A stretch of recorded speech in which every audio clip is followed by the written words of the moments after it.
ena wo hwero de edru so na yetna se na apobodi ho nkomo esefata do ye de adina menkai wo se DBS Industries Limited ekwa memu abrane edan so body wo mo ne expert no wasi dan wadu mpempenso a wo so oboso e bia church auditorium dan bi emusu abehia nade a wo modi bekuri so no be ma los interests no 100 years warranty we are mon chance papa bi se Colorlink Plus yeah, no 20 years warranty. 220 ma me do kura 120 years warranty. Wo nana no nyina ba benya so mfa so nti wo tra to ade pedi DBS for any kita wo sanso na me kai wo se anopa yi ano aye din nyina na se richoko ene abobo bi we rich creamy chocolate yeah powder wo dwa so nti no ansa wo de agu nsuom na wanumu ana aye kama onya obrodo ka ho na okro no we panyini no makoda nom nti koda na ba time wo mbi no mansa na wako school menka wo se St Andrews SHS so na ya to aso school sonko ya aba na wo dada na so fe na mpanimfo guso a wo mu hye mu kena campuses no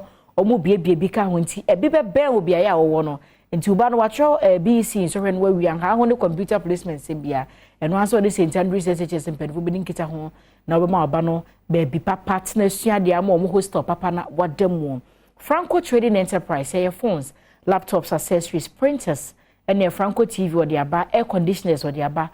tabletop fridges or the aba, so na nkora tablet here, what did you go in be Franco or the other papa so ne bo eda from tie download the Franco app on the phone so obo ra be hu ne mo toni nyina bia bo gwase na wa order utia car wo dem kra na wonom e de bepro St Andrews Ultimate Remedial Schools akra na chwa wasi so when we wentwa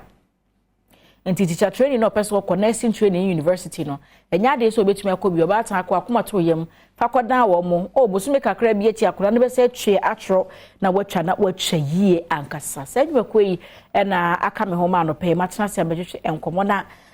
matena se betwe enkomo so de na se yeko Givers Herbal Center wonom akache na Givers de na we kai wo se you default Charles na atlas enti me nkwa ho na ye ni Givers enkomo tewo odi for mache ababa bacho mejoso na mpombo kode bacho mi adu na bacho nso yakopon go susura ye pa any Givers hon komo na de na ode mai ene no ma me kan chi ahwefo ene etiefo nyina encha kase nso fi Givers Herbal Center ya kache ene yankofa bai ene na no for mranim ni owura Solomon Kwabi ene ede nchia ede mama na afi owura keke na ene ye be infections na infections no ye wo kwan hodo bebre so a ye ayefa so enya no na ne nyina mu nso no eno na asa wunye wi a wo nsunsu anso hodo bi a ye dadi e wo nipadua no emu na eno na asa wentu ase a na akwako kwan bi so no nipadua kwa no ba bi no na eno nso no edi ninya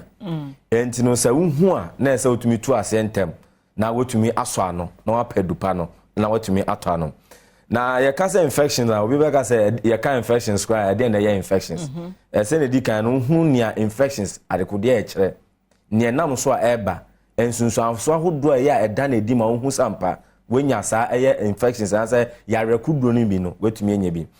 infections eye bacteria parasites ene ne keka ho na ye ede ba widie no mu na no na say eba eye a edi nipadua no enya enti say infections no eba nso a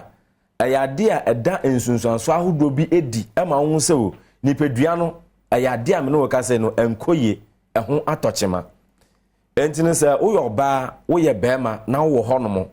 na wo hwe eye wo nipadua akwa no baabi na enkoye a na say otumi tu ho anamo enti ye kan infections asemi e bia wo ye bema na edi kan eno no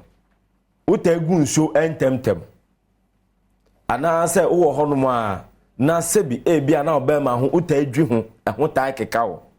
ana ebre na edom nyina no ukogu nsu a wote se udwu nso twa no emu ye wo ya ese no no eye nsen na ho na okeka ho na pe ano aduro na otumi so ano entem na infections no obetumi enya no miamia ahodo bebre se wo de wo ho ebeka obi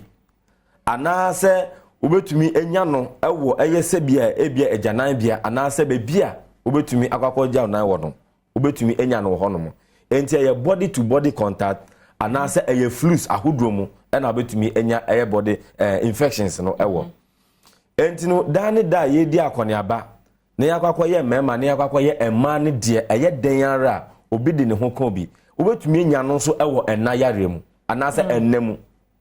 enti so betumi nya no enemu a na ya hweye ene ese otumi ye na sesa hweye na ma na ekonam so ema yare ne ba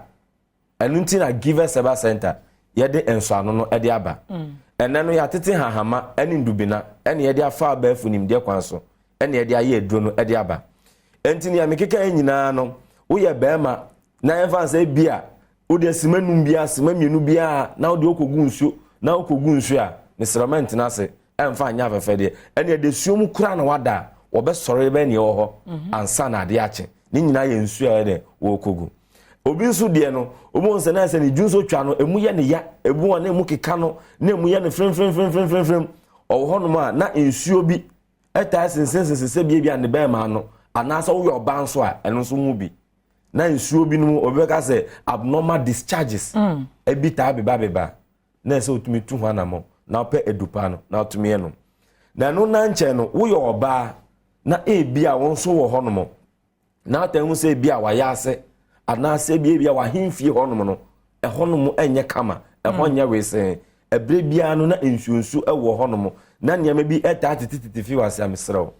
bomode ne tu ho anamo na kopa eduro no na obi bi sa se eduro be ne ye ka ho asem eduro a ye ka ho asem e ye Givers GC mixture and have a Givers GC capsules. Givers GC mixture and have a Givers GC capsules. I don't see you just offer boom. I don't so be fan me no abom. O fa ne to pa na na wa fa ni nsuo no so e de etumi de aka ho. Enti no ene ye de kuntia infections and have the enemu yare we bia agi ni pedua na e de etumi e de aboso.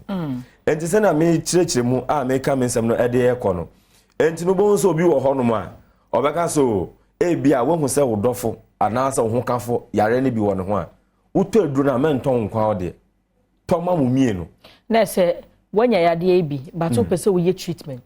wakoto Givers GC mixture and the capsules so a enye wadwen se menkwa na menom na me ni odifo hie mu a on de be ma ne bi ndom kisi mienu ye nyina ye nom ne etu ase preko na akọ okay enti sa na tie enti unya se dure bia eno na betumi aboa na infections ahodro na afi de nemu yare we bia no wetumi etu ase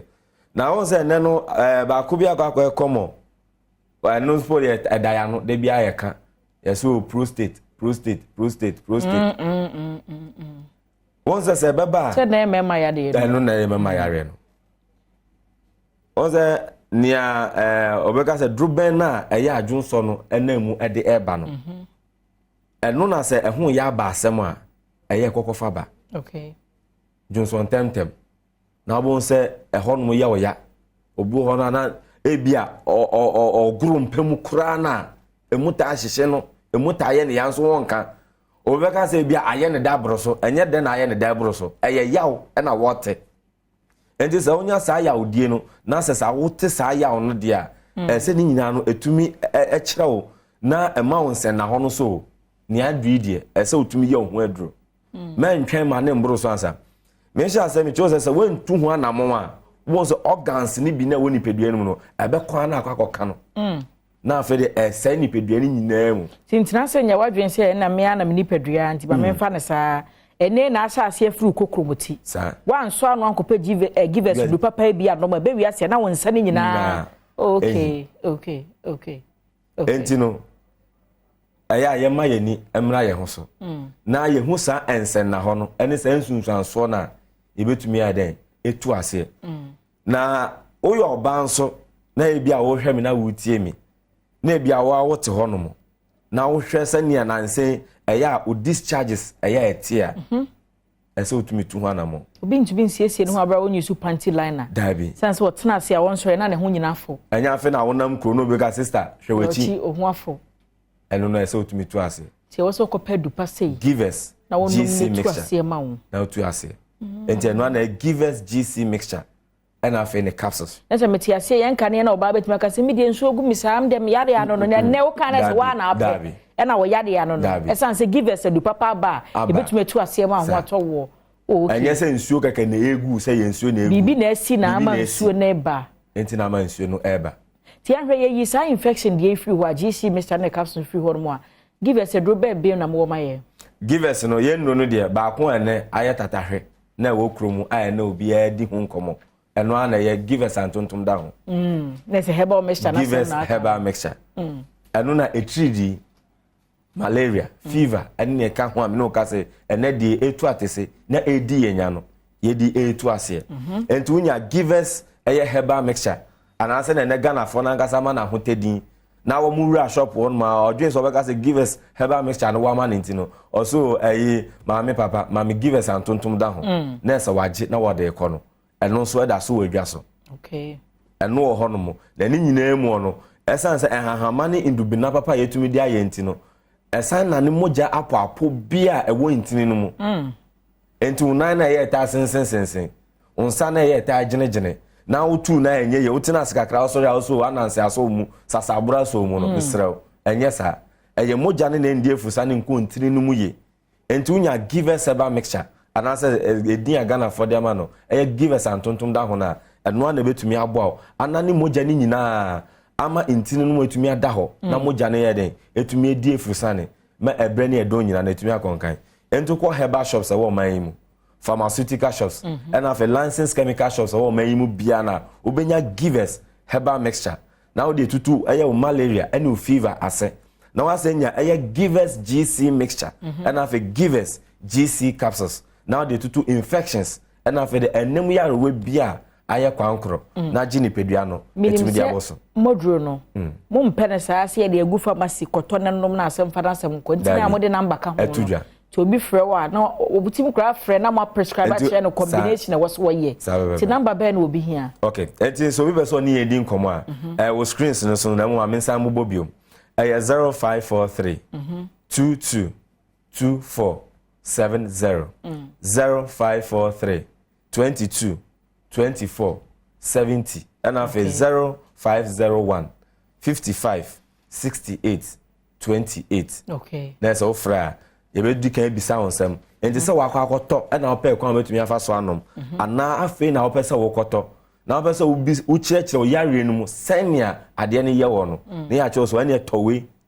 o ton so anom ne se num na brese num na dase se na betumi abo ama o yare no ana no se obi frame me wo se na opa number nam de ma no so akodu pharmacy herbal shop also pe give us antontom down na man foforo se we na ye na man no frame nam se da bi dia tontom da ho no insist no okay o sa se no ai tuana ai konko na se o ai color ni orange ha se ni adom colors ni edit no sa ba penti no eno so e na tontom no obo okay wodi for yeda se pa na se give us a herbal center and na odi for Charles Free obaye okona so pe give us a dura we hunu se ye give us no a eno de mama na ngan chese we so ye papa koso we aduro ye nso re to papa no preko numbers ne go